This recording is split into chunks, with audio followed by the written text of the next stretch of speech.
Remarque, les personnages de cette vidéo ne représentent pas l'apparence réelle des personnes mentionnées dans la Bible. Ceci est uniquement à des fins éducatives, bonne lecture. Il y a plus de 2000 ans, dans la petite ville de Bethléem, un événement extraordinaire a eu lieu. Marie, une jeune femme humble et pieuse, et son époux Joseph, attendaient un enfant, mais ce n'était pas une naissance ordinaire. Un ange était apparu à Marie, lui annonçant qu'elle porterait le Fils de Dieu, le Messie tant attendu. La nuit où cet enfant béni est né, une étoile brillante apparut dans le ciel, guidant 3 sages venus de l'Orient jusqu'à l'étable où Jésus venait de naître. Les sages, émerveillés, se prosternèrent devant l'enfant, reconnaissant en lui le roi des rois.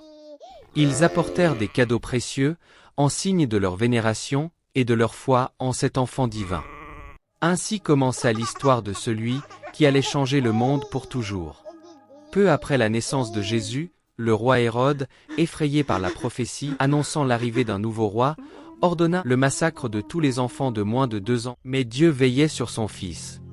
Un ange apparut à Joseph dans un rêve, l'avertissant du danger imminent. Sur l'ordre de l'ange, Joseph prit Marie et l'enfant, et ensemble, ils fuirent en Égypte, un pays étranger où ils restèrent jusqu'à la mort du roi Hérode. Ainsi, par cette épreuve, la vie de l'enfant fut sauvée. À l'âge de 12 ans, Jésus accompagna ses parents à Jérusalem pour la fête de la Pâque. La ville était en effervescence, remplie de pèlerins venus de partout.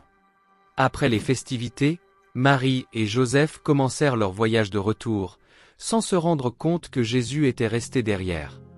3 jours plus tard, ils le retrouvèrent dans le temple, assis parmi les érudits et les enseignants. Tous étaient émerveillés par la sagesse et la profondeur des paroles de ce jeune garçon. Quand ses parents, inquiets, lui demandèrent pourquoi il était resté, Jésus leur répondit calmement : « Ne saviez-vous pas que je dois être dans la maison de mon Père ? » Ainsi, dès son jeune âge, Jésus révéla sa conscience de sa mission divine. À l'âge de 30 ans, Jésus commença son ministère public. Il se rendit au Jourdain pour être baptisé par Jean le Baptiste. À cet instant sacré, les cieux s'ouvrirent et l'Esprit Saint descendit sur lui sous la forme d'une colombe, confirmant son appel. Jésus choisit 12 disciples pour l'accompagner, des hommes ordinaires qui allaient devenir les témoins de ses miracles et de ses enseignements. Il parcourut les villes et les villages, prêchant l'amour, la repentance et le royaume de Dieu. Partout où il allait, Jésus accomplissait des miracles, guérissant les malades, ressuscitant les morts et nourrissant des foules immenses avec seulement quelques pains et poissons. Alors que la popularité de Jésus grandissait, ses enseignements révolutionnaires provoquèrent la colère des chefs religieux. Craignant pour leur autorité, ils complotèrent pour mettre fin à sa mission. L'un de ses propres disciples, Judas, le trahit pour 30 pièces d'argent. Jésus fut arrêté, jugé et condamné à mort par crucifixion.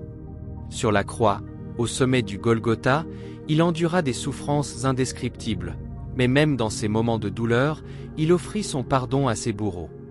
Le 3e jour après sa mort, des femmes venues embaumer son corps découvrirent le tombeau vide. Jésus était ressuscité, triomphant de la mort. Il apparut à ses disciples, leur donnant la mission de répandre son message à travers le monde.